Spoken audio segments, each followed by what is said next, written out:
નમસ્કાર મિત્રો, welcome to પાંથાન computer education. આજનો હવે આપણો ટોપિક છે માઇક્રોસોફ્ટ વર્ડ. વર્ડની અંદર આપણે આજે જોવાના છીએ હોમ મેનુ. હોમ મેનુ વિશેની માહિતી આપણે આજના લેક્ચરમાં જોવાના છીએ. તો ફર્સ્ટ ઓફ ઓલ આપણે વર્ડ ઓપન કરી નાખવાનું છે. હું અહીંયાથી વર્ડ ઓપન કરી નાખું છું. ત્યાંથી અહીંયા બ્લેન્ક ડોક્યુમેન્ટ લેવાનું છે. બ્લેન્ક ડોક્યુમેન્ટ લીધા પછી અહીંયા હું લખું છું પાંથાન કોમ્પ્યુટર એજ્યુકેશન. હવે આપણે આપણું આ હોમ મેનુ છે જેની અંદર દરેક અલગ અલગ વસ્તુ આપણે ચેક કરવાના છીએ. આ જ વસ્તુ આપણે પાવર પોઈન્ટમાં બી જોયું હતું. તો first of all copy, control સીથી કોપી થાય છે. કંટ્રોલ સીથી કોપી થાય છે અને કંટ્રોલ વી જેની શોર્ટકટ કી છે એનાથી તમે પેસ્ટ કરી શકો છો. એ જ રીતે કટ કરવું હોય તો અહીંયાથી તમે કટ બી કરી શકો છો. એની શોર્ટકટ કી છે કંટ્રોલ એક્સ અને કંટ્રોલ વી, અથવા અહીંયાથી બી તમે પેસ્ટ કરી શકો છો. તો હવે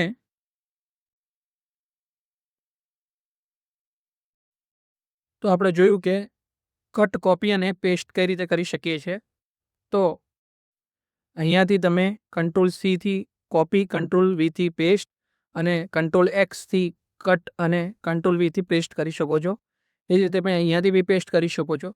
બીજું છે ફોન્ટ. સપોઝ તમારે ચેન્જ કરવા છે તો અહીંયાથી બી ફોન્ટ ચેન્જ કરી શકો છો. અલગ અલગ ફોન્ટ્સ તમે અહીંયાથી સેટ કરી શકો છો. અહીંયા ફોન્ટની સાઇઝ તમે જોઈ શકો છો, વધારી ઘટાડી શકાય છે. જે સાઇઝ તમારે જોઈતી હોય એ પ્રમાણે કરી શકો છો. સપોઝ તમારે આ ફોન્ટને મારે બોલ્ડ કરવા છે તો બોલ્ડ અહીંયાથી કરી શકું છું હું. એની શોર્ટકટ કી છે કંટ્રોલ બી. ઇટાલિક એટલે કે આડા કરી શકું છું. અંડરલાઇન કરી શકું છું. અંડરલાઇનની અંદર બી અલગ અલગ ટાઈપ્સની અંડરલાઇન હું અહીંયાથી સેટ કરી શકું છું.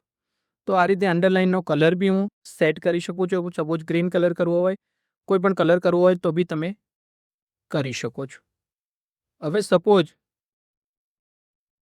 આને સ્ટ્રાઇક થ્રો આપવું છે તો અહીંયાથી હું સ્ટ્રાઇક થ્રો બી આપી શકું છું. એટલે કે આડી એક લીટી વચ્ચે કરવી છે તો એ બી હું કરી શકું છું.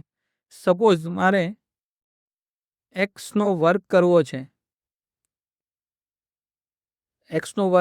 છે, તો એક છે સુપરસ્ક્રિપ્ટ અને સબસ્ક્રિપ્ટ. સપોઝ મારે ઉપર આપણે જોતું હોય કોઈ પણ કન્ટેન્ટ તો એને સુપરસ્ક્રિપ્ટ કહેવાય છે અને નીચે જોતો હોય તો એને સબસ્ક્રિપ્ટ કહેવાય છે. તો આ રીતે બી તમે સુપરસ્ક્રિપ્ટ અને સબસ્ક્રિપ્ટ કરી શકો છો. સપોઝ આને નીચે લેવી છે તમારે સબસ્ક્રિપ્ટ અને સપોઝ ઉપર લેવી છે તો સુપરસ્ક્રિપ્ટ. આનો યુઝ કરી શકો છો તમે. હવે સપોઝ એજ્યુકેશન મેં લખ્યું છે એને મારે આની અંદર એનો અલગ અલગ ઇફેક્ટ આપવી છે તો હું ઇફેક્ટ બી આપી શકું છું. એની આઉટલાઇન સેટ કરી શકું છું, શેડો સેટ કરી શકું છું. આ બધી જ વસ્તુ હું સેટ કરી શકું છું. તો આ રીતે આપણે શું કરી શકીએ છીએ, એનો ટેક્સ ઇફેક્ટ અલગ અલગ આપી શકીએ છીએ. એની અંદર શેડો બી આપી શકો છો તમે, ડિફ્લેક્શન આપી શકો છો, ગ્લો આપી શકો છો, નંબર સ્ટાઇલ આપી શકો છો, લિગ્રેચર આપી શકો અને સ્ટાઇલિસ્ટિક એની કોઈ બી સ્ટાઇલિશ સેટ કરવી છે તો એ બી તમે કરી શકો છો. હવે બીજી વાત કરીએ, એને હાઇલાઇટ કરવું છે તો અહીંયાથી તમે કોઈ પણ કલરમાં એને હાઇલાઇટ બી કરી શકો છો અને જો હાઇલાઇટ કાઢી નાખવું હોય તો નો કલર બી આપી શકો છો.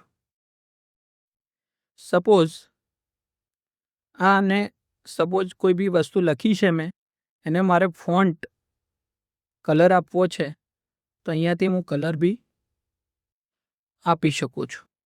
હવે આ ફોર્મેટિંગ મારે રિમૂવ કરવું છે તો અહીંયાથી હું રિમૂવ બી કરી શકું છું. હવે સપોઝ આ ફોન્ટની સાઇઝ મારે વધારવી જોઈએ તો અહીંયાથી ઇન્ક્રીઝ બી કરી શકું છું, અહીંયાથી ડિક્રીઝ બી કરી શકું. હવે આનો કેસ એટલે કે sentence case, lower case, upper case, capitalize each word, દરેક વર્ડ કેપિટલ પહેલો, કેપિટલ અને ટોગલ કેસ એટલે કે પહેલો અક્ષર નાનો. આ વસ્તુ કરવી હોય તો બી તમે કરી શકો છો. સપોઝ મારે કોઈ બુલેટ આપવી છે તો અહીંયાથી હું બુલેટ બી સેટ કરી શકું છું. સપોઝ આ ટાઈપની બુલેટ લેવી છે તો હું બુલેટ બી સેટ કરી શકું છું. હવે અહીંયા મારે નંબર લેવો છે તો હું નંબર બી આપી શકો છો, ABCD બી ગોઠવી શકો છો, રોમન અંક બી આપી શકો છો. આ રીતે સબ વસ્તુ લેવી છે કે તમારે આ રીતે સબમાં ગોઠવવું છે તો બી તમે અહીંયાથી ગોઠવી શકો છો.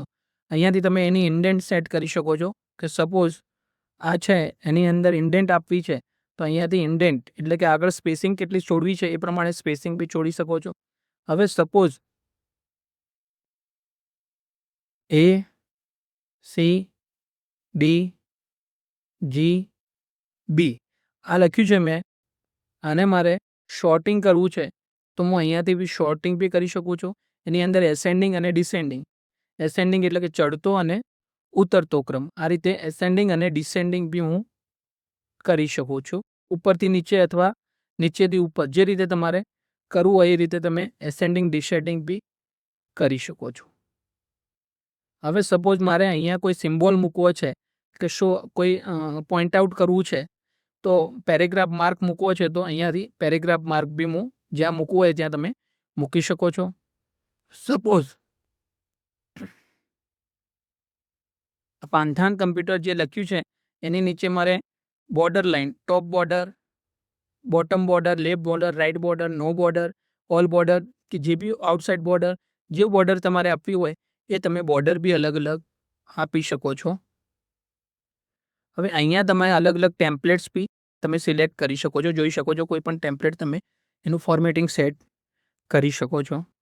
હવે બીજી વાત કરીએ કે સપોઝ આ જ ઇફેક્ટ મારે ફોર્મેટ પ્રિન્ટર લઈ અને બીજામાં આપવી હોય તો અહીંયા બી હું એ ઇફેક્ટ સેટ કરી શકું છું. તો ફોર્મેટ પેન્ટરથી તમે એ ઇફેક્ટ બીજી જગ્યાએ બી સેટ કરી શકો છો.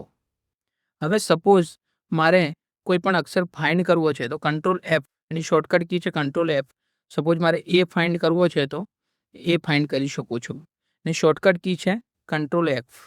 હવે સપોઝ મારે રિપ્લેસ કરવું છે, કોઈ અક્ષરની જગ્યાએ બીજો અક્ષર લખવો છે તો કંટ્રોલ H એની શોર્ટકટ કી છે. સપોઝ એની જગ્યાએ મારે Y લખવો છે તો રિપ્લેસ હું કરી શકું છું, જ્યાં જઈએ હશે ત્યાં મને રિપ્લેસ કરી આપે છે.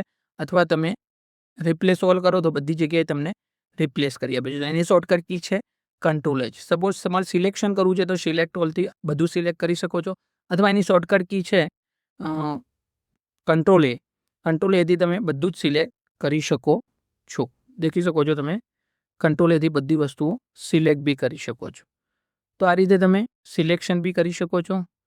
અને select all text with similar format, દરેક સિમિલર ફોર્મેટિંગવાળી વસ્તુઓ તમારે સિલેક્ટ કરવી છે તો બી તમે સિલેક્ટ કરી શકો છો. જેનું એક જેવું ફોર્મેટિંગ છે એવી વસ્તુ બી તમે સિલેક્ટ કરી શકો છો. અહીંયાથી તમે PDF બી એની બનાવી શકો છો. ક્રિએટ PDFથી તમે અહીંયાથી PDF બી તમે બનાવી શકો છો. સપોઝ અહીંયાથી તમારે ઓલ ફાઇલ લઈ લેવાની છે અથવા PDF ફોર્મેટ લઈ લેવાનું છે અને તમે આ રીતે સેવ કરી અને PDF બી બનાવી શકો છો.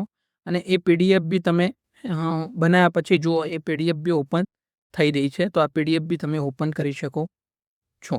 તો PDF બી ડાયરેક્ટ તમે કન્વર્ટ કરી શકો છો. આ જ ફાઇલને મારે સેવ કરવી છે તો અહીંયાથી હું સેવ કરી નાખું છું. અહીંયાથી જ્યાં સેવ કરવી છે, જે ફોલ્ડરમાં તમારે સેવ કરવી છે એ ડેસ્કટોપ પર સપોઝ સેવ કરવી છે તો ડેસ્કટોપ પર બી તમે સેવ કરી શકો છો. એ જ ફાઇલને બીજા નામથી તમારે સેવ કરવી છે તો સેવ એઝનું ઓપ્શન છે, એનાથી એ જ ફાઇલને ફરીથી બી તમે સેવ કરી શકો છો. એ ફાઇલને તમારે પ્રિન્ટ કરવી છે તો પ્રિન્ટ બી કરી શકો છો, શેર કરી શકો છો, અને એઝ એ PDF ફાઇલ તમારે શેર કરવી હોય તો એ બી કરી શકો. અને એક્સપોર્ટ કરવી હોય PDF તરીકે તો તમે એક્સપોર્ટ બી કરી શકો છો અને એને ક્લોઝ બી કરી શકો છો. તો આ રીતે ફાઇલ મેનુ બી તમે જોઈ શકો છો કે કઈ રીતે વર્ક કરે છે. તો આ રીતે તમે અલગ અલગ વસ્તુ તમે વર્ડની અંદર કરી શકો છો. અહીંયાથી ન્યૂ ફાઇલ બી લઈ શકો છો. સપોઝ એ ફાઇલને ઓપન કરવી હોય તો તમે ઓપન બી કરી શકો છો. અહીંયાથી નવી ફાઇલ લેવી હોય તો નવી ફાઇલ બી લઈ શકો છો. તો આ રીતે આપણે હોમ મેનુની અંદર ફોન્ટ એનો bold, italic, underline, superscript, subscript, એની ઇફેક્ટ્સ, ટેક્સ્ટની ઇફેક્ટ, ચેન્જ કેસ કઈ રીતે કરવું, ઇન્ડેન્ટ કઈ રીતે સેટ કરવું, બુલેટ કઈ રીતે સેટ કરવી, અને બીજી વસ્તુ કે એની સ્પેસિંગ સપોઝ સેટ કરવી છે તો એની સ્પેસિંગ બી અહીંયાથી તમે લાઇન સ્પેસિંગ બી સેટ કરી શકો છો. આ રીતે લાઇન સ્પેસિંગ બી સેટ થઈ શકે છે. તો લાઇન સ્પેસિંગ તમારે આપવી હોય તો બી તમે રિમૂવ કરવી હોય આપવી હોય તો બી તમે આપી શકો છો. અને એના ટેમ્પલેટ બી સેટ કરી શકો. Find, control F, control H, select એટલે કે કંટ્રોલ આ બધી જ વસ્તુઓ તમે હોમ મેનુની મદદથી વર્ડની અંદર કરી શકો છો. આ વિશે તમને બધો જ ખ્યાલ આવી ગયો હશે. આવા જ નવા જ વિડીયો જોવા માટે અમારી યુટ્યુબની અંદર ચેનલ પાંથાન કમ્પ્યુટર એજ્યુકેશનને ફોલો કરી લેજો, સબસ્ક્રાઈબ કરી લેજો અને લાઈક કરી લેજો અમારા વિડીયોને. જેથી તમને અવારનવાર નવા વિડીયો કમ્પ્યુટર એજ્યુકેશનના નવા જ વિડીયો તમને મળતા રહે. અને તમારે જો પ્રેક્ટિકલી કંઈ બી શીખવું છે તો અમારું સરનામું છે પાંથાન કમ્પ્યુટર એજ્યુકેશન, ગીતાંજલિ ગીતાંજલિ નહીં પણ ગઠામણ ગેટ, પાલનપુર, ગુરુ પ્લાઝા કોમ્પ્લેક્સની અંદર આવેલું છે. તો તમે ત્યાં સંપર્ક કરી શકો છો. Thank you for watching.